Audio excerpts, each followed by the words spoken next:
morning, everyone. Welcome to Art Unframed.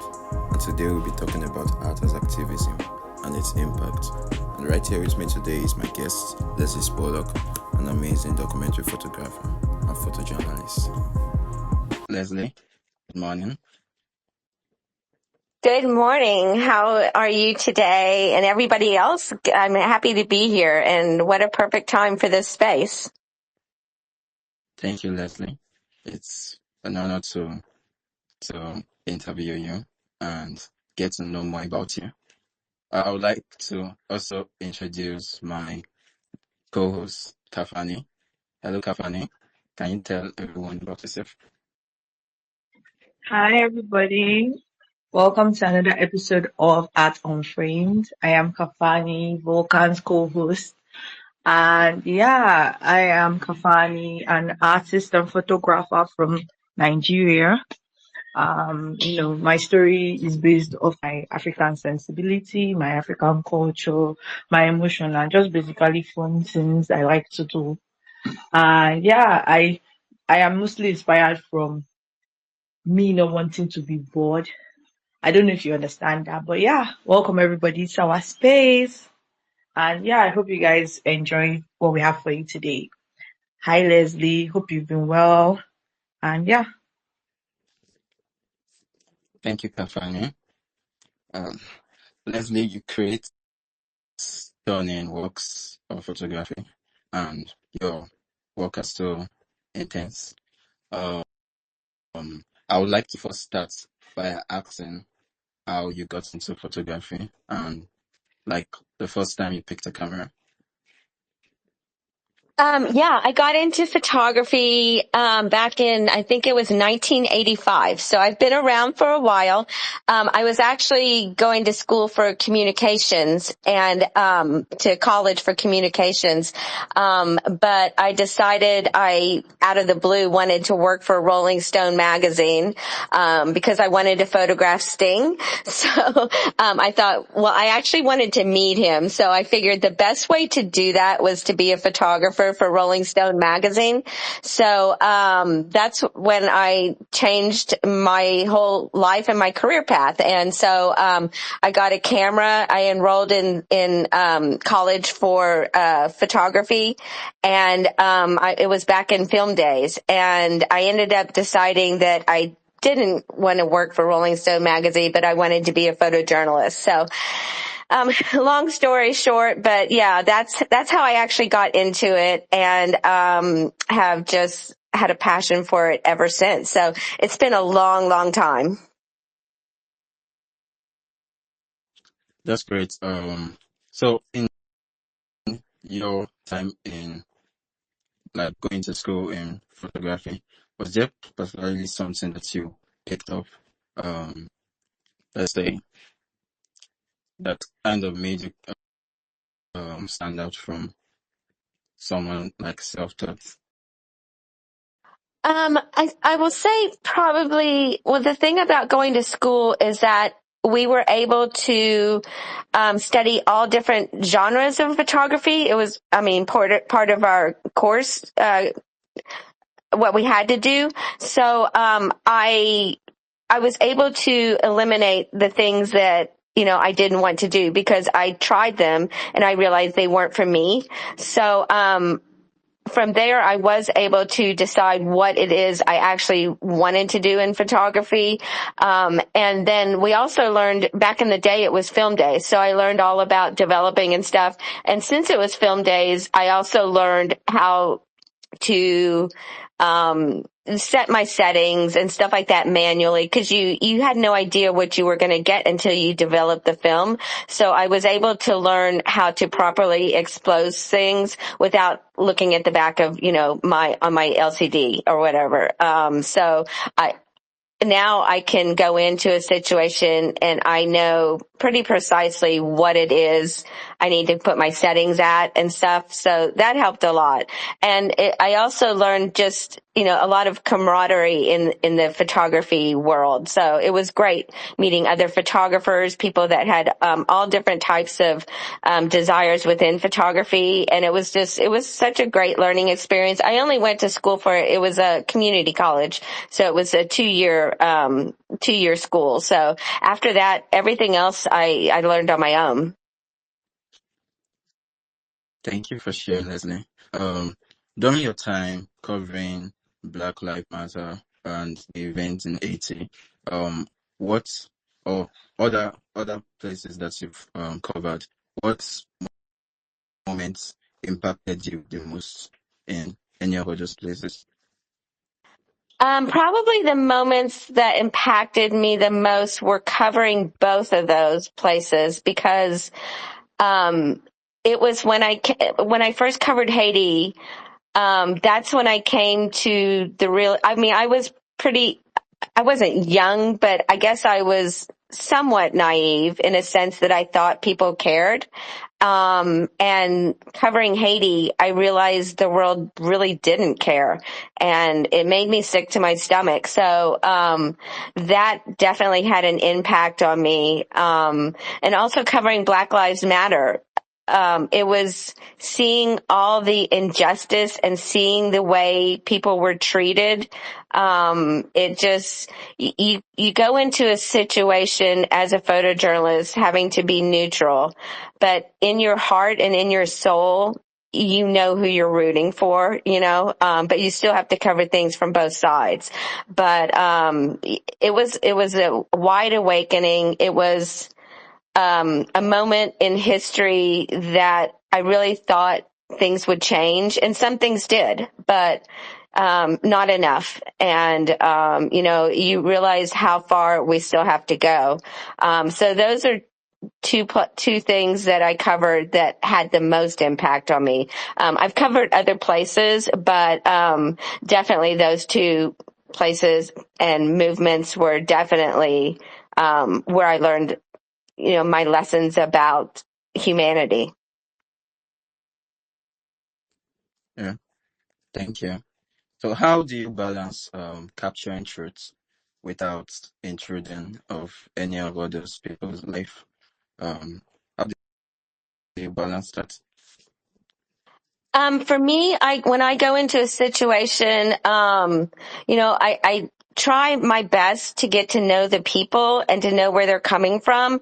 And then, eventually, they just accept me and know that I'm there, but they really end up not paying attention. So I'm able to just, cover whatever I want to cover.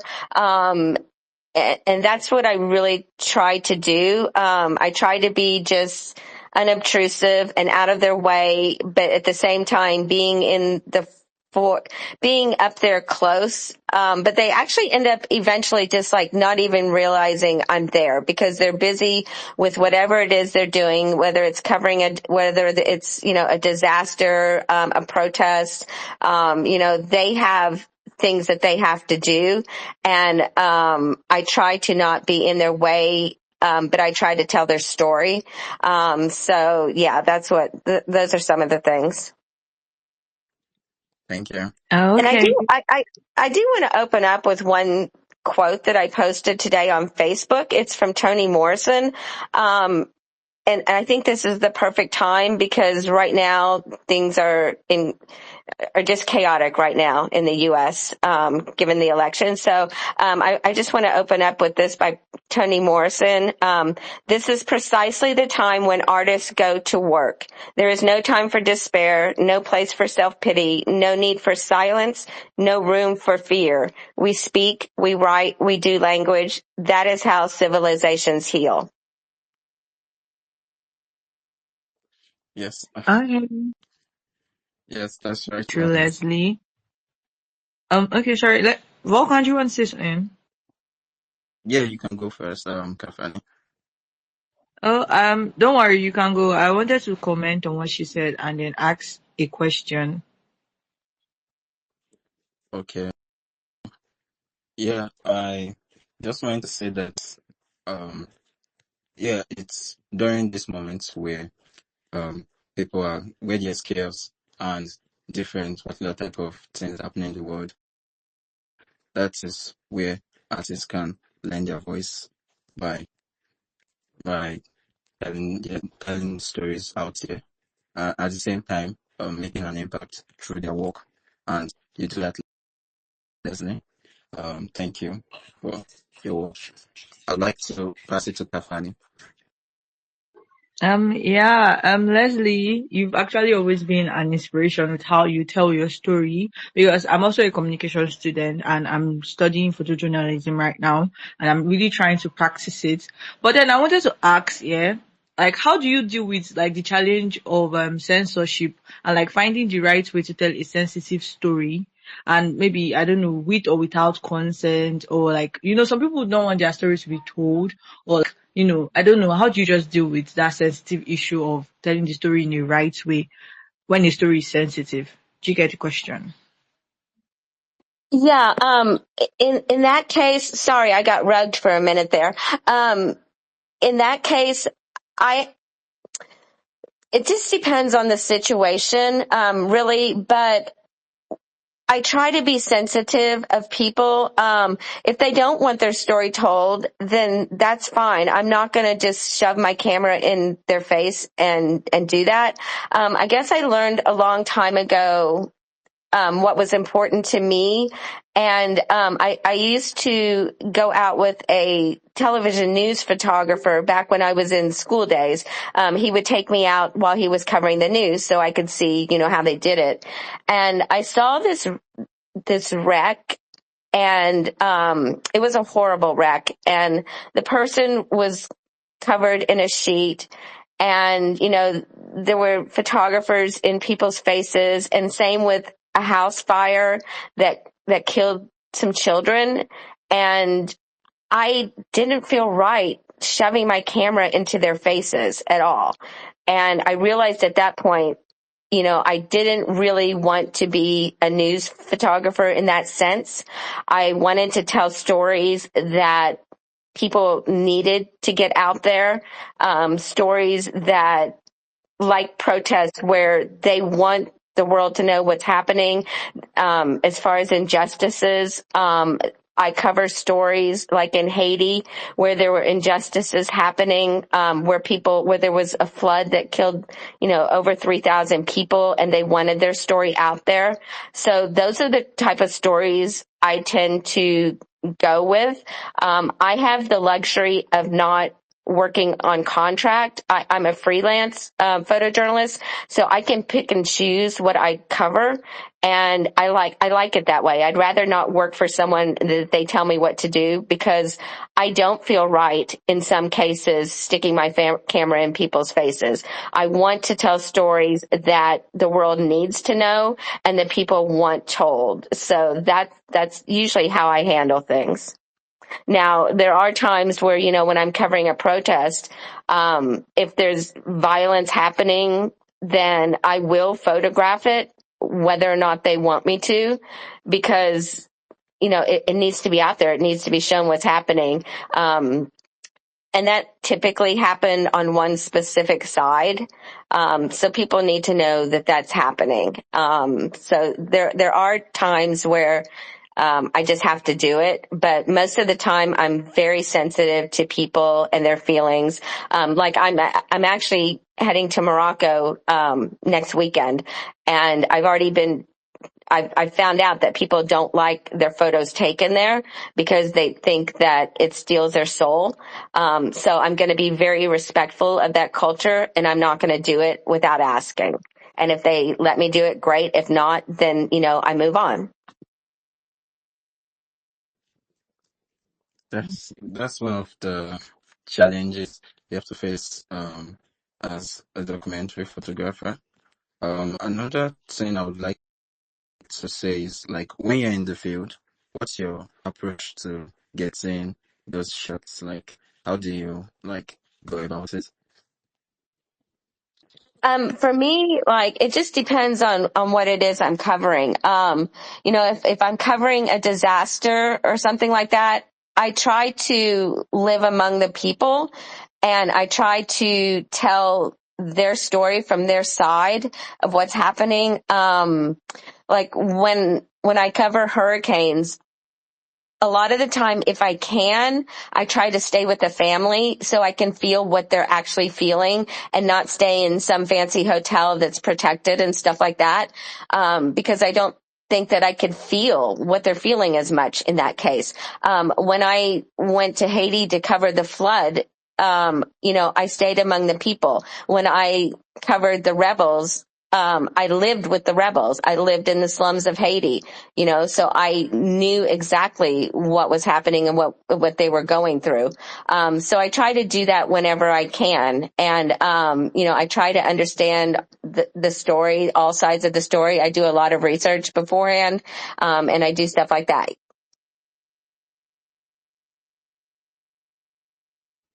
Yeah, Kafani. Yeah, Leslie, I get the point where you said, oh, you stay with the family and stuff. But I wanted to ask, like, are there like safety precautions you take when you want to like stay with the family or like stay in a place where like a hurricane is happening? Because in this part of the world, we don't actually experience stuff like that. So, would like to know what you experience or like any like safety precaution you take while all this thing is happening. Although you try to take the picture you want to take, you get. Well, you always try to be as safe as you can. I don't take a lot of safety precautions. Like one time I was staying with a family in a church during a hurricane, and we were supposed to get a 25-foot storm surge. So, I told them, I said, we need to get a ladder so we can get up on the roof when the storm surge hits and stuff like that. So, I tried to make sure we all took precautions in that sense. I do prepare by bringing things like, gas tanks and stuff like that, extra water, not just for me, but for anybody that might need it, extra supplies and stuff like that. When you're in the disasters, you end up losing usually, of course, electricity. A lot of the time you lose water. Sanitation becomes an issue. And there's no gas around. So, you have no cell service or anything. So we try to prepare ourselves for that scenario because it happens every time. And the few times that I've stayed in hotels, they were hotels that were dead center. And they ended up, like, one of them got hit really hard. Our ceiling in our room, they had to move us because there was we got a hole in our ceiling and water was coming in and stuff. So they ended up kicking us out because it wasn't safe. So we try to do whatever we can to make ourselves safe, but at the same time, we're usually in the same boat as all the other people that are having to live through it. It's the safest thing during a hurricane is evacuation. And, obviously I'm going into the hurricane, so that's not a very safe measure, but, you just do the best that you can do, basically. When I was living with the rebels, I had never done photojournalism before, so I went in there without any kind of idea as to what was going to happen. No preparation whatsoever, except for knowing, I did my research about what was happening and stuff like that. I did not have bulletproof vests. All the guys I was with had bulletproof vests. At the time, though, the bulletproof vests that they had were so heavy I couldn't have worn them anyways. Nowadays, I do have bulletproof vests. I have a grade 6 helmet. I have gas masks. I have stuff like that now if I need any of that stuff. But at the time I didn't. And luckily, they protected me as best as they could. But, I would be in gun battles and stuff completely without any kind of protection at all, except for the guys that I was with that were protecting me. So yeah, I kind of went into it blindly. But I survived. So I'm surprised at all the things that I've survived, but I did. So we'll see if I keep surviving. do you still like when you think about all those dangers that you have to face, does it like stop you from picking up the camera to tell the stories? No, not usually, because I figure if other people have to live these dangers, then the least I can do is tell what they're going through and try to make the world care on their behalf. It's something that's just my calling. So, it is what it is. But at the same time, I will say there was one time where I was actually one of the times that I was almost killed. And, my friend and I were hiding in an open storage room that one of the residents pulled me into because this guy was shooting at us. And at that point, I stopped taking pictures because I was afraid for my life. He was actually targeting me and my friend. And had I stayed out there taking pictures, I would have been dead for sure. So in that case, I did put down the camera, and I always said to myself, I die for a Pulitzer, but that day I decided not to die for a Pulitzer. So, it just depends on the situation, but most of the time, I do put myself in danger, and I go in knowing that if I die, at least maybe my images will help someone. That's good. I feel like that's one of like the greatest strengths of someone, like being afraid but still being able to do it anyway. Like yeah, that's a that's a very huge strength to have. Um, like trying to like being vulnerable with those people. Did it make those people like trust you to take those pictures?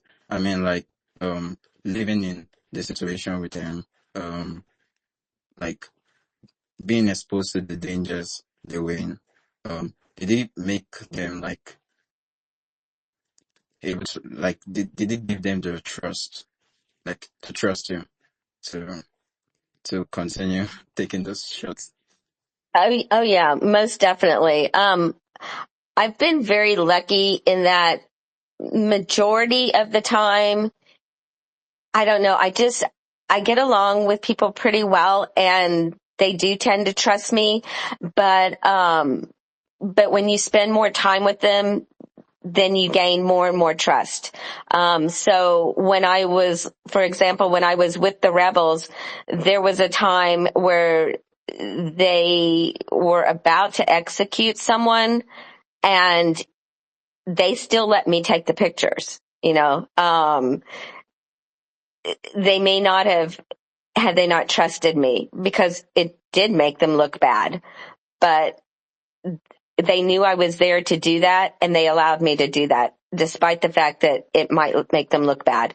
And same with, sometimes during protests. Now, there were times during protests where people had not known me, and, they were suspicious, but I did end up gaining the trust most of the time. There was one time where I didn't, but most of the time I do end up gaining their trust the more time I spend with them. Yeah, Kafani, you want to? Yeah. Yeah, I wanted to say, Leslie, your life sounds so interesting and like really cool and something out of a movie. And I don't think I can do it by myself, but it's like really interesting to hear it because you said that, oh, I feel like as a photographer, I can say I would die for photography, but I don't think in that moment, I feel like if I was the one that almost died for photography, I feel like I might wake up one morning and say, oh, no, I'm not doing this thing again, because it's very, very scary how your life can flash before your eyes for something that you enjoy, but like, I don't think I can do it though. But like, it sounds really cool and it sounds like really fun in a way, because I'm not really a documentary person, because I feel like I would want to do it, but I don't know how to like talk to people that I want to take pictures of them. And I don't know how it is abroad, but in Nigeria, most people would not want you to take pictures of them. You can ask Vulcan or like any Nigerian here. Most people would not want you to take pictures of them randomly, and like it's just a whole big thing. So I find it really hard to like document people's life here. So like it's very interesting that you do that, and the way you describe it is really really fun and it's very very inspiring. I wish I could do that honestly. I wanted to ask if there's like any photo you are most proud of, like a picture you've taken that you're like, wow. I don't know if you have any picture like that, but I would love to hear about it. Yeah, I mean, there's two probably three that stand out for me. The first one is the one that's on my pin post, the first one that you see, of a Haitian street kid in Haiti, in front of the presidential palace. And, that one, there's something in his eyes, and it's a photo that I think shows so much, but yet without disrespecting him at all. So, that's one of my favorites. The portrait I did of, the last shaman at this village in the Amazon, because you can just see the sorrow in her eyes that she's the last shaman that they're going to have in that village in the Amazon, because the kids don't want to learn shamanism. And so, you could just see that again in her eyes. And then finally, I think there are some pictures from the Black Lives Matter protests, that I think speak to what the protest was trying to do, and speak to, the power and the resistance, and speaking out for injustice. I think some of those photos as well, I will always feel like are some of my most powerful photos. Yeah, those are probably the ones that stand out the most.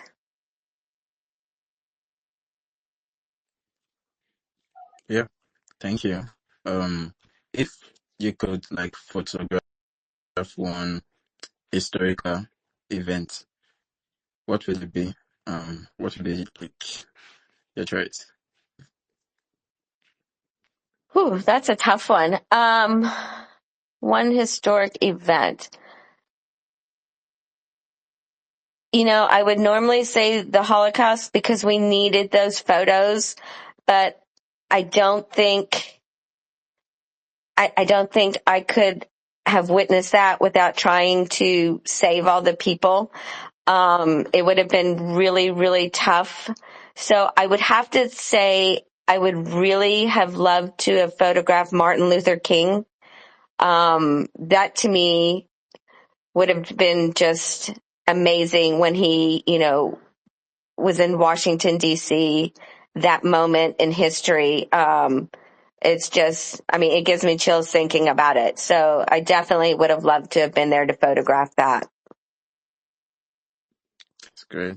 Do you find yourself like personally attached with all your shots, or like it's just some shots that you're just kind of like taking for documenting purpose, or do you feel like it's personal with you, the shots that you take?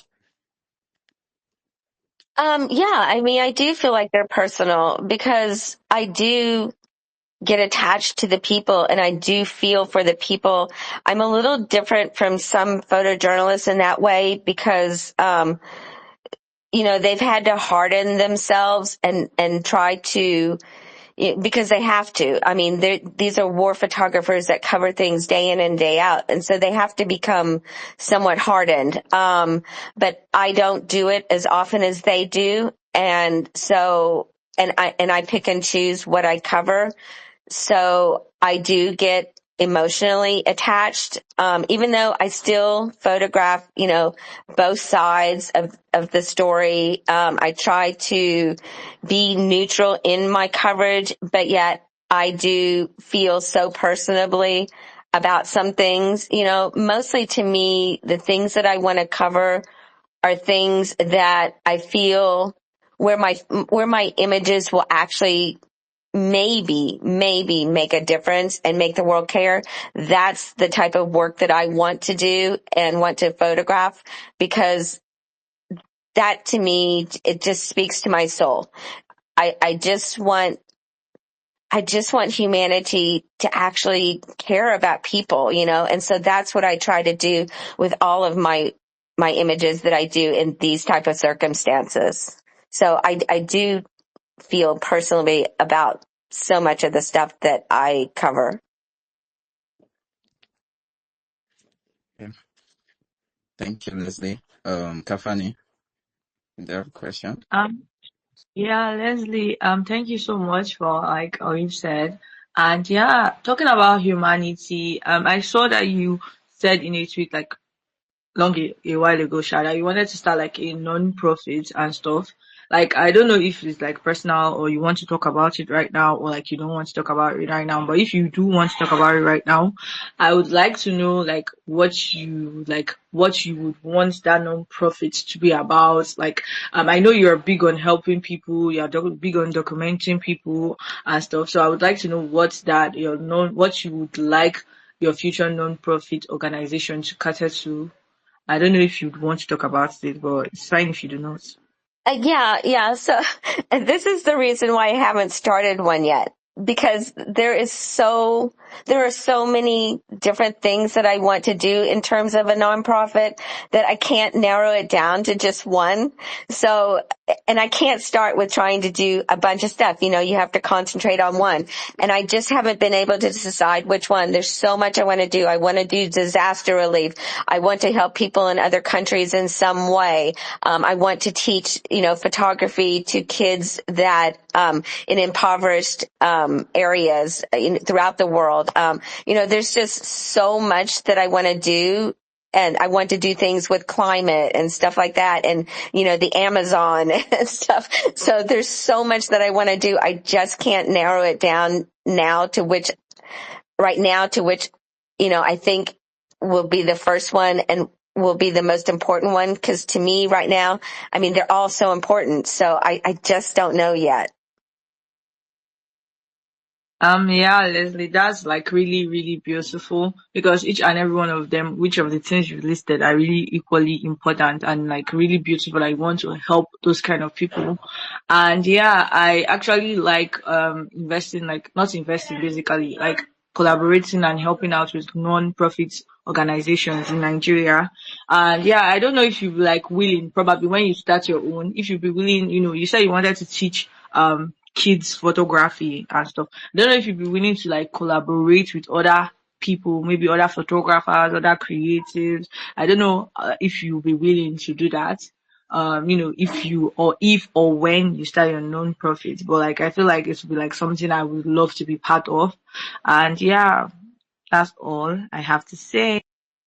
Kafani, I would absolutely 100% love to do that. We definitely need to talk. Yeah, Leslie, we really do. Yeah, but like, I don't know, since the first time we met, I've always told you that I'm shy to enter the DMs, but okay.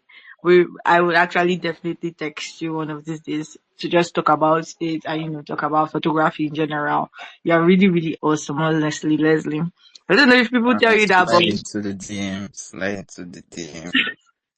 I'll try. I'll try. Um, Leslie, another question for you. And yeah, I really think it's really cool that you wanted to photograph my Luther King. I don't really know about him, but I've heard about him. I feel like I'm supposed to know about him, but I do not. So yeah, I don't know. Vulcan, do you have another question for Leslie? I guess if I have one, if you could photograph, sorry, I wanted to say like, have there like been a moment where you wanted to like put down the camera, like moments at the point of your journey where you wanted to put down the camera and you wanted to like give up the camera? Um, there were moments where I lost motivation and I everything became, because back in the day, I ended up, having to shoot weddings and stuff like that. So I lost my passion. So there was moments like that where I was just like, this has become a business and it's no longer a passion for me. There were times where I was covering things and, I was in tears as well. And I would put down my camera during those times. I covered, they gave me access to a domestic shelter here in Texas. And, for the first week, I did not pull out my camera at all. I just listened to the women there and their stories. Some of them, had been, all of them were abused. Some of them were even prostitutes. And I just listened to them and what they had to go through. I also did a story on sex workers in Haiti. And for the first part, I just listened to them and did not pull out my camera at all. But a lot of times there are times where I'm distraught as well. And it's hard to pull out your camera sometimes in those times. But eventually you do have to pick it up again and you do have to continue to tell the story. But there are definitely times where, I've cried. I remember when I was covering a hurricane and, we were heading to this one area after the hurricane hit and I ran into a mom and a daughter, an older mom and an older daughter, and they had broken down. Their car had broken down. We tried to give them some of our gas, but their gas tank was broken. So we took them back to, their house to see what their house looked like. And it was completely destroyed. And it was one of those times where I mean, we just sat there and, I was crying with them. It was so hard. So for the first few moments, I did not take any photos and I grieved with them. And then, you have to pick up the camera and you have to tell the story, and they wanted their story told, and I'm still friends with them to this day. So yeah. Kafani. And we did end up bringing them back to our hotel room so they could stay. And then we ended up getting them, a meal from Chef Jose Andre, World Food Kitchen, World Central Kitchen. And then they housed them as well. So yeah, we did try to get them help and we managed to get them some help. Yeah, that's very awesome, Leslie. And I, for one, can relate to your, I will not say hate, but like, I don't even know the words to use for wedding photography. I feel like I always tell people that I don't think I can ever do wedding photography because it doesn't make me feel happy or like it's my passion and stuff. But then people are like, oh yeah, wedding photography, there's money in it and stuff like that. But I personally don't think I can do wedding photography. So I 100% relate with you on that one. I feel like if it comes to a point in my life where I have to do wedding photography, I would really be sad. I would literally cry. I don't think I can do it. But yeah, I'm really glad that you did not give up. And then because you did not give up, we got to meet you, like, down the line in the future and stuff. And yeah, I wanted to ask if what you feel like your work would accomplish on the long run, or if you have already accomplished what you thought your work would accomplish on the long run. I have not even come close to accomplishing what I hope to accomplish. There's only so much each of us can do, but if we all do a little part of it, we may not see the results of what we're doing, but eventually the world might see it. That's my hope, and my dream. But, I'm just going to continue to try to do what I'm doing to try and help other people. And even though I may not see the impact, hopefully eventually that impact will be felt by, if not, one person, maybe many people, who knows. But yeah, I'm nowhere near accomplishing what I hope to accomplish. I don't think I don't know. I think a lot of us are nowhere near, what we hope to accomplish. We all have big hopes and dreams, and, hopefully we will all accomplish them at some point. But, my main thing is to try and make the world a better place. And so even if I can change the world for one person, maybe that's something.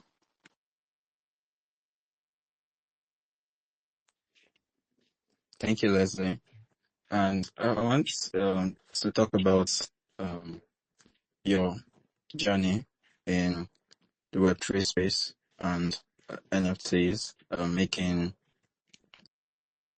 making use of digital platforms. How have your experience been putting out your photojournalism pictures out there?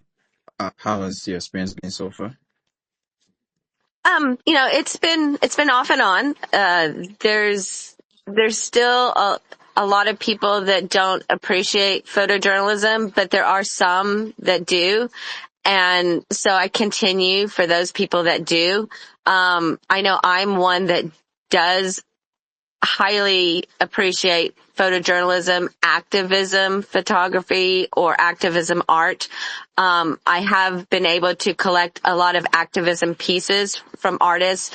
Not necessarily, I've collected as much photojournalism as I've found that I could afford, but I've also collected from a lot of other types of artists that are trying to fight for a better life for themselves and for others.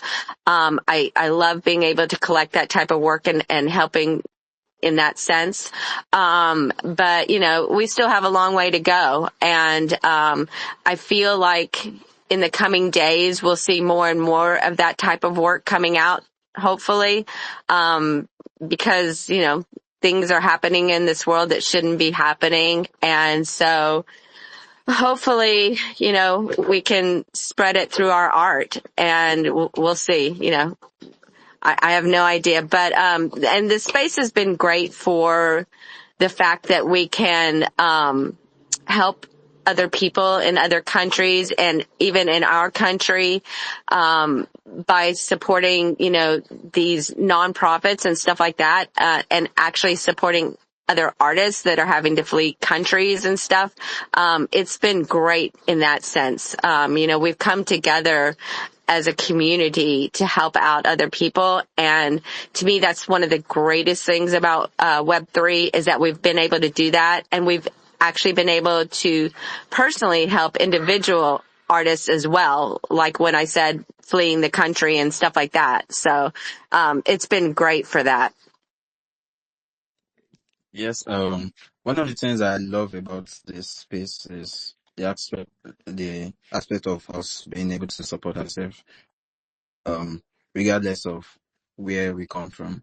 Um, Being able to have empathy for someone in another place, even though we are not from there. Um, as we can see with what you've been doing, during the earthquake, at Turkey, the test wicked events that happened, and then there are other events that happened. So which platform do you think particularly prove more effective in carrying out your cause? I mean, like in order to support people, because I know Tezos have been very effective, and yeah, which other one, or do you find Tezos like the best place to to get that particular type of traction?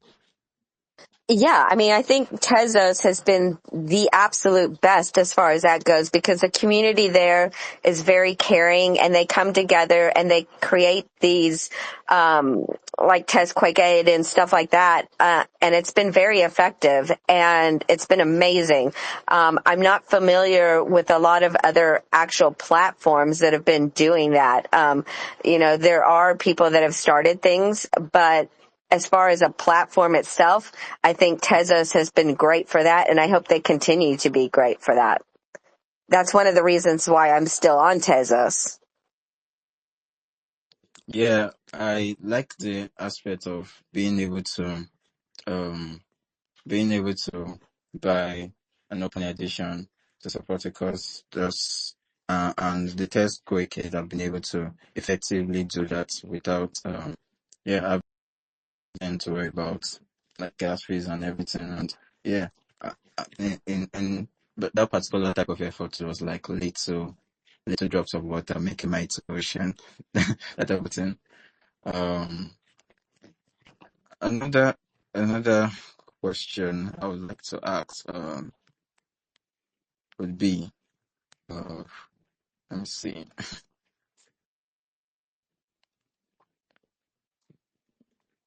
Um, Like I um wanted to I wanted to ask, yeah, do you have like any like advice for like budding or like upcoming or like people that want to go into photojournalism or like maybe photographers? Like, do you have any advice to give all of us, including myself? Yeah. Well, I can give advice as far as photojournalism. If you even consider that or think you want to do that, um, you need to have a huge passion for it. There isn't much money there, so you're not going to, get fame and fortune from it by any sense of the, matter. But you also have to pay your way a lot of the time, and do things on spec. You have to hire fixers sometimes on spec. So you have to know that going into it. You should probably not do what I did and just jump right into it. I got lucky and, I survived, but that doesn't mean that everybody would. It's definitely something you have to have within your soul and your heart. Otherwise, I suggest you don't get into that. As far as photography goes, just, explore different genres, see what you like, see what your passion is. I always say to people that in general, you should always do what your passion is. If that means scaling down your life, at least you'll be happy because you're doing your passion and you're not working in some job that you absolutely hate just for the money. A lot of people get sucked into that and they're miserable. And, I don't think anybody should do that. I've always encouraged my kids, do whatever is in their heart and whatever they have the passion for. And, with at least you'll be happy. Yeah, that's very awesome. That's very, very good to hear. But in this country, in Nigeria, especially today, like this year has been like one of the toughest. And I heard that it's general, like everywhere in the world is suffering from like maybe bad economy or something.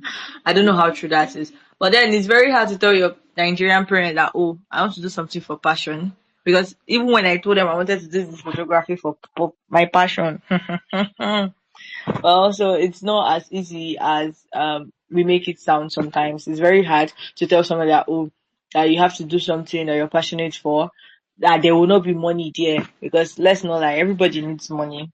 Let's not lie. Especially in this country. You can't survive in this country without money. Like there's no how. Like there's no really how. Like there's no like the governments are not providing for you. Like nothing. There's nothing for you. You have to struggle and struggle and struggle and struggle and struggle.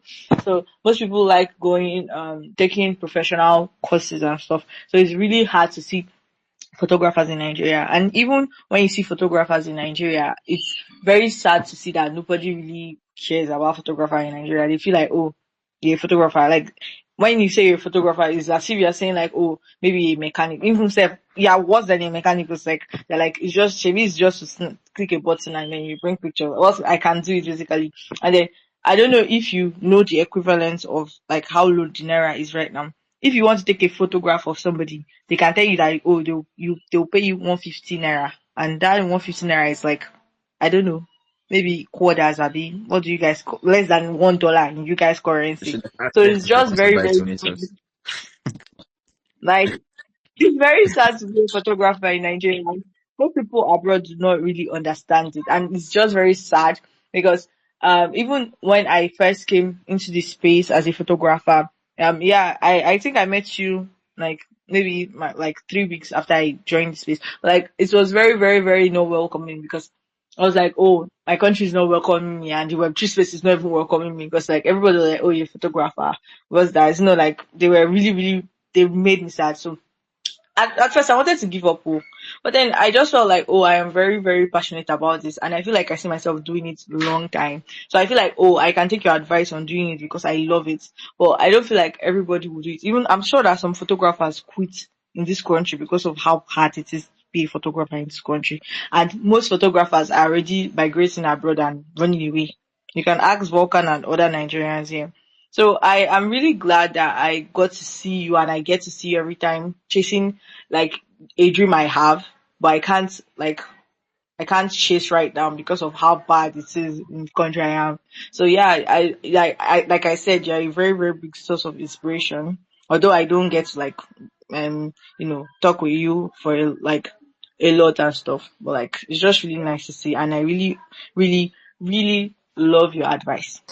Thank And, you. and Welcome. you're welcome. And I do want to say one thing. First of all, I have not lived in Nigeria, so I don't know what you're facing. So I'm speaking from someone who is living in a different country, and can say that. So, but I will say that this is why I want Web3 to continue and to thrive, is because we can find artists from other countries and we can help support their art in that way. So hopefully, if this continues, and like I said, I hope it will, you will maybe not have support in your country, but maybe you will have support from the rest of the world, because I would have never discovered you had it not been for Web3.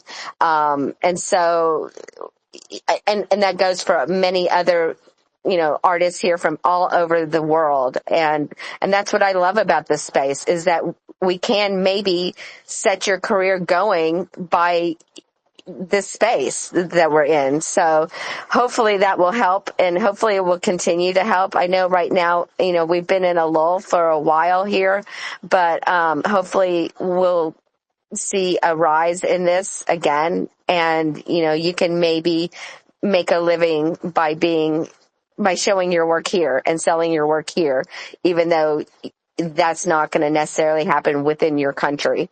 But hopefully everybody will be able to make a living from their art someday.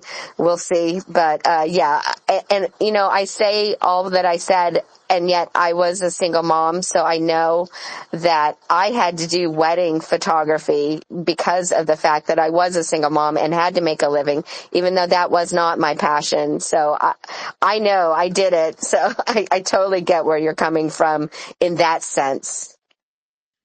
Yeah.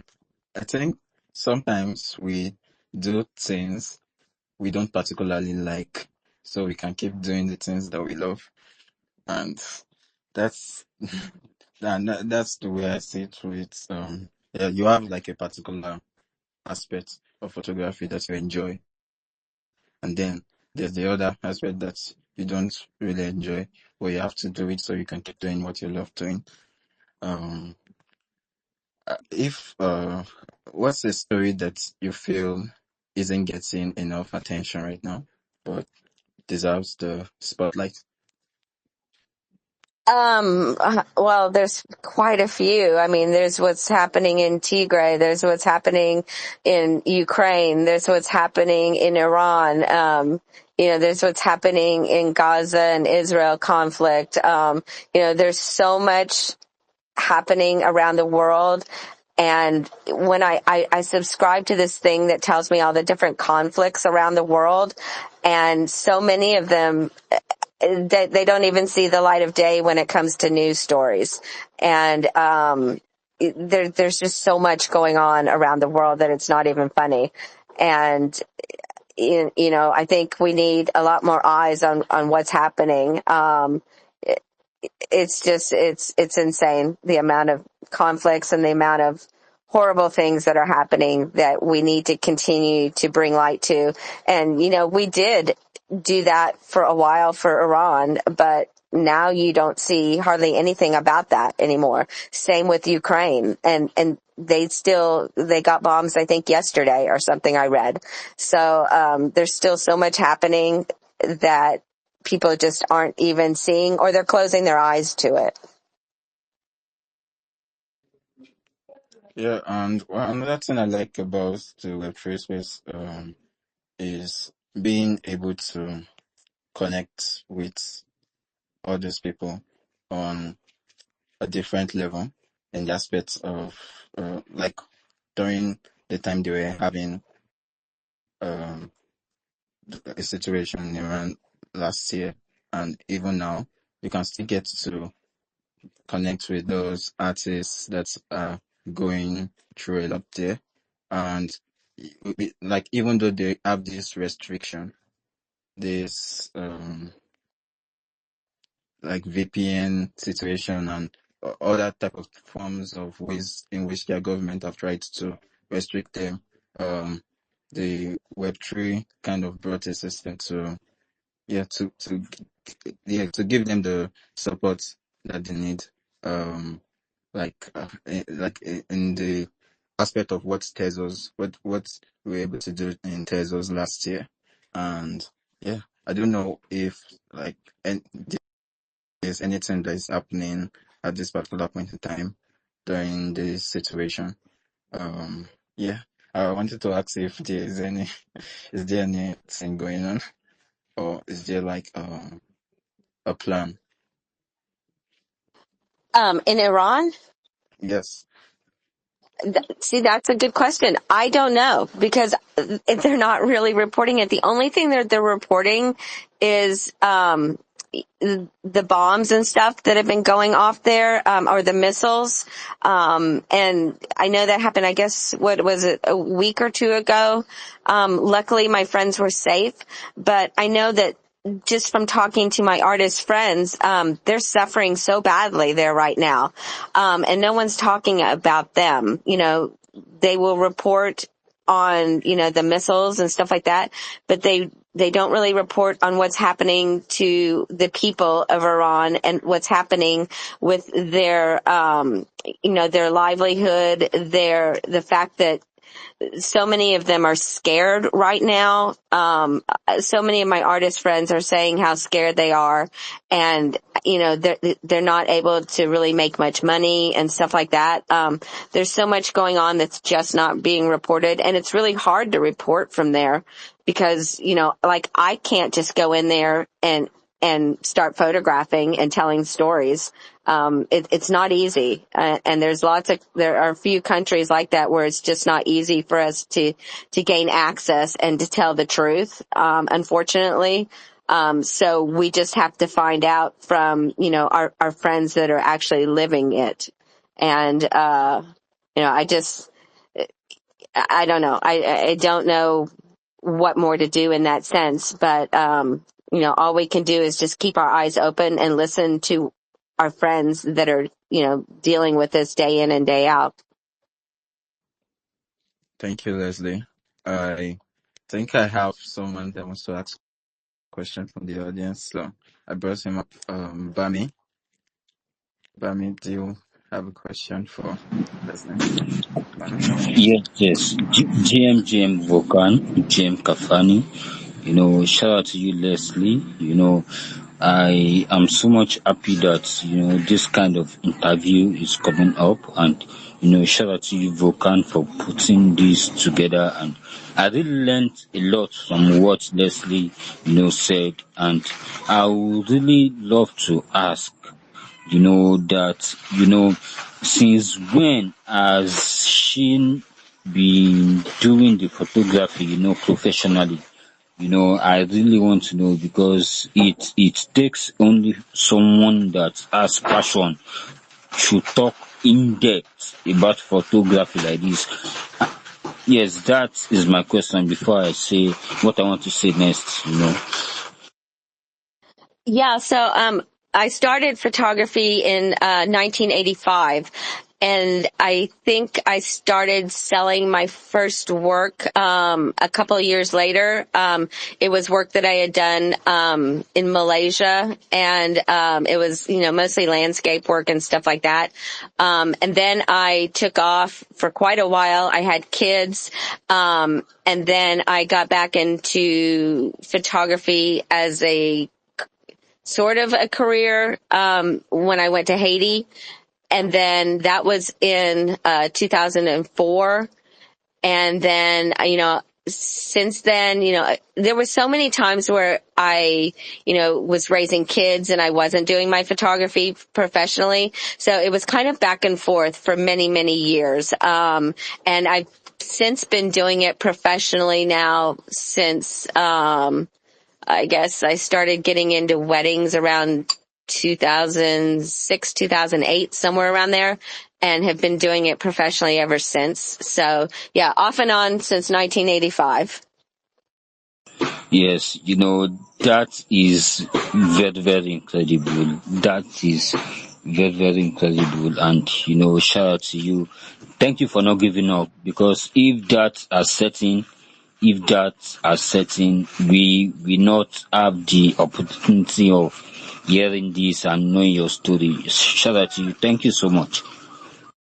Thank you. Thank you, Femi. And yeah, Leslie, I want to say thank you for giving me the opportunity to interview you. It's been a pleasure, and it was really nice to hear your thoughts on photojournalism and art as activism, and in the ways you make use of art to make an impact in the world. Um, yeah, the world needs a lot of people like you. Do you want to say something? Well, I just wanted to say thank you for having me and getting this out there and having a voice, giving me, a voice here. I appreciate that. And, hopefully you're going to be seeing a lot more photojournalism from me coming up. I guess I won't say hopefully, because it's not something that I wish upon us that there's going to be a need for this, but I think there will be a need for this in the days ahead. So yeah, I'm looking at maybe going to Washington on January 18th. So that might be my next photojournalism adventure. Yeah, I just want to thank you so much for having me. I love your work. Kafani, I love your work too. You're both amazing artists, and I can't wait to see how far both of you go. Bammy, thank you so much for being here as well, and just, keep doing great art. And yeah, thank you so much. Thank you, Leslie. Yeah, one of the things I wanted to say, like when we are talking about photojournalism, I think it shouldn't just kind of like cover like the bad moments. We should have like when you're documenting things, there are also good moments. So I know that you are going to be taking more. What I personally hope for is that those more are going to be like good moments, like when someone's making a speech or different type of things, and not a period of war and anarchy and chaos. Yeah, we don't hope for that. I totally agree with that. I always try to look for some good within the bad that's happening, and I always try to document that as well. And Thank I you. think I'm rugging, so just to warn everybody. Yeah, yeah. Do you have any like last thoughts you could give out there before we round up? Yeah, I just want to again say thank you, and I also want to everybody to try to care about what's happening not in their own backyard but around the world, and just be a voice for the voiceless, and do our best to do that, and keep making your art. If you're in a situation where you're afraid of what's happening, show it in your art. That's one of the best ways to get your voice out there, and I highly encourage that.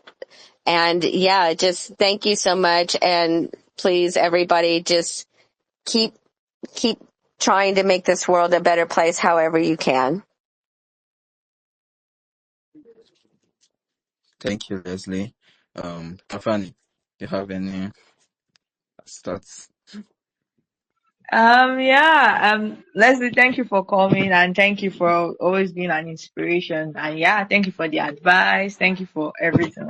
And I can't wait to see all you have to give to us, like all you have to offer. And yeah, just thank you very much. And I'm even really, really glad I got to meet you through my photography and through the Web2 space. And don't be afraid to DM me, Kafani, because I definitely want to talk to you about that stuff. Okay, Leslie. I will try my hardest. I will say hey. Don't worry, I'm coming. Kafani, slide into the DM. Slide into the DM. Okay. Yeah, Kafani, do you want to do the honors of wrapping up on this space? Okay, guys. We've come to the end of another episode of Art Unframed. I am Kafani, your co-host. Vulcan is our host, and Leslie was our awesome guest speaker for today. And yeah, we talked about art as activism, and I'm sure you guys had to learn a lot about how our arts can help change the world one step at a time. And yeah, you guys should please keep creating, keep showing us what you have to offer, because the world really needs what we have to offer. Yeah, thank you for coming, and see you next week at another episode. Bye. Bye. Bye.